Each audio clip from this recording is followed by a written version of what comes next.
हम एक बहुत ही दिलचस्प सवाल पर बात करने वाले हैं। क्या एक्सचेंज ट्रेडेड फंड्स यानी ईटीएफ्स सच में उतने ही परफेक्ट तरीके से काम करते हैं जितना फाइनेंस की मोटी-मोटी किताबों में बताया जाता है? आइए इसके पीछे का सच पता लगाते हैं।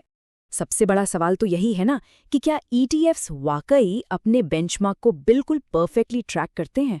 आमतौर पर तो यही माना जाता है, लेकिन इंडियन मार्केट पर हुई एक रीसेंट एकेडमिक स्टडी ने एक ऐसी सच्चाई सामने रखी है जो आपको थोड़ा हैरान कर सकती है। दरअसल जो बाहर से दिखता है वो हमेशा पूरी सच्चाई नहीं होती। इस विषय को हम 5 हिस्सों में समझेंगे। पहला, द ड्यूअल प्राइस नेचर। दूसरा, the law of one price. तीसरा, ट्रैकिंग द बेंचमार्क। चौथा, प्राइसिंग एफिशिएंसी इन इंडिया। और आखिरी, मार्केट इनएफिशिएंसी एंड आर्बिट्राज। चलिए शुरू करते हैं। तो सबसे पहले बात करते हैं पहले पॉइंट की, द डुअल प्राइस नेचर, और समझते हैं कि ईटीएफ्स आखिर काम कैसे करते हैं। देखिए, ईटीएफ्स ना असल में दो बिल्कुल अलग-अलग मार्केट्स में ट्रेड होते हैं। एक तरफ होता है प्राइमरी मार्केट, जहां बड़े इंस्टीट्यूशनल ऑथोराइज्ड पार्टिसिपेंट्स सीधे फंड हाउस के साथ ईटीएफ यूनिट्स बनाते या रिडीम करते हैं। और दूसरी तरफ है सेकेंडरी मार्केट, जहां आम निवेशक बिल्कुल नॉर्मल शेयर्स की तरह किसी एक्सचेंज पर इन ईटीएफ्स को खरीदते या बेचते हैं। बस यही वो दोहरा तरीका है जो आगे चलकर कीमतों में अंतर का खेल शुरू करता है। यहाँ एक टर्म समझना बहुत जरूरी है, नेट एसेट वैल्यू यानी नेव। ये किसी भी ईटीएफ की एकदम बेसिक फंडामेंटल वैल्यू होती है जो इसके पोर्टफोलियो में मौजूद एक्चुअल शेयर्स की परफॉर्मेंस से तय होती है। आसान शब्दों में कहें तो प्राइमरी मार्केट में एक ईटीएफ की जो असली कीमत है ना, वो यही नेव होती है। ये पूरे ईटीएफ सिस्टम का फाउंडेशन है।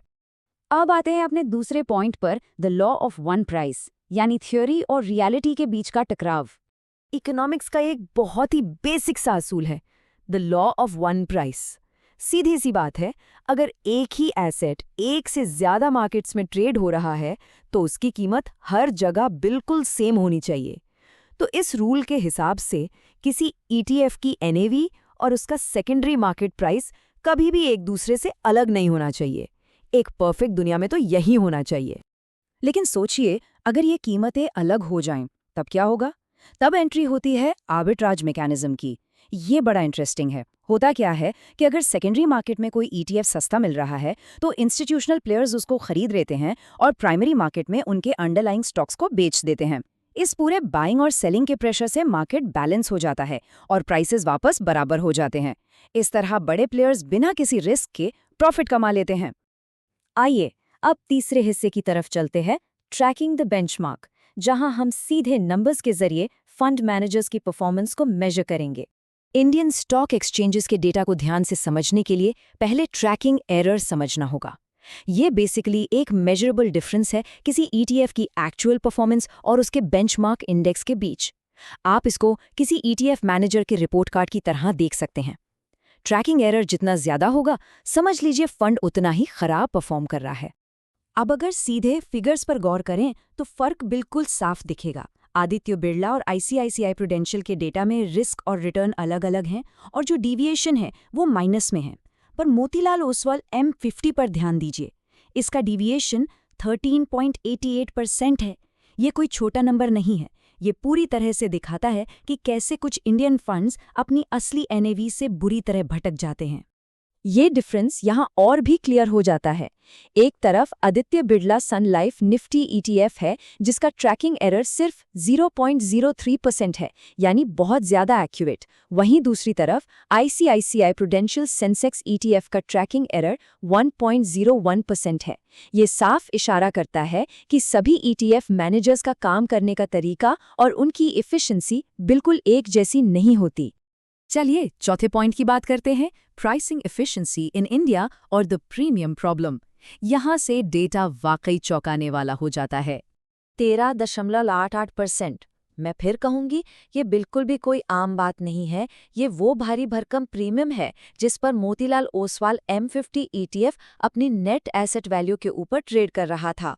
थियोरी के हिसाब से तो ऐसी चीज कभी होनी ही नहीं चाहिए थी, लेकिन सच्चाई यही है कि ऐसा होता है। तो इस पूरी बात का निचोड़ क्या निकलता है? यही कि प्रैक्टिकली इंडियन मार्केट में ईटीएफ्स लगभग हमेशा या तो किसी प्रीमियम पर ट्रेड करते हैं या फिर किसी डिस्काउंट पर। जैसे मोतीलाल ओसवाल, SBI सेंसेक्स और UTI सेंसेक्स प्रीमियम पर ट्रेड हुए, जबकि ICICI प्रूडेंशियल और आदित्य बिरला जैसे ETFs डिस्काउंट पर बिके। मतलब सीधा है, the law of one price का नियम यहाँ लगातार टूट रहा है। आइए अब आखिरी पॉइंट पर आते हैं, मार्केट इनएफिशिएंसी और आर्बिट्राज। ये गैप आखिर वक्त पर भर क्यों नहीं रहा? इस एकेडमिक स्टडी की एक बहुत गहरी लाइन है कि अगर ये प्राइस डिफरेंस लंबे समय तक बना रहता है तो ये सफल आर्बिट्रेजर्स की नाकामी को दिखाता है। इसका मतलब क्या हुआ? मतलब ये कि इंडियन ETF मार्केट में डिलेड प्राइस डिस्कवरी हो रही है। जो मार्केट फोर्सेस हैं, जो आर्बिट्रेजर्स हैं, वो उतनी तेजी से अपना काम कर ही नहीं रहे जितनी तेजी से उन्हें करना चाहिए। अब इसको कंफर्म करने के लिए वेक्टर एरर करेक्शन मॉडल्स जैसे एडवांस्ड स्टैटिस्टिकल टेस्ट्स किए गए और उनसे साबित हुआ कि दरअसल नेट एसेट वैल्यू ही मार्केट प्राइस को लीड करती है। लेकिन सबसे बड़ी चिंता की बात यह है कि ये गैप कई दिनों तक वैसे का वैसा ही बना रहता है।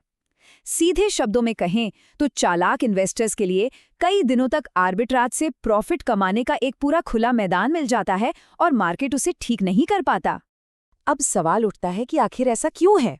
दरअसल इसके पीछे कुछ बहुत ही सॉलिड सिस्टमिक प्रॉब्लम्स हैं, जैसे कि ट्रेडिंग एक्टिविटी का बहुत कम होना, सेकेंडरी मार्केट में लिक्विडिटी यानी नकदी की भारी कमी होना और आर्बिट्राज का पूरा मैकेनिज्म ही काफ़ी धीमा और इनएफिशिएंट होना।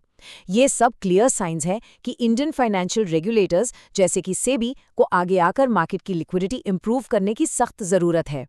तो इस सारे डेटा और मैकेनिज्म को समझने के बाद एक बड़ा ही गहरा सवाल हमारे सामने खड़ा होता है।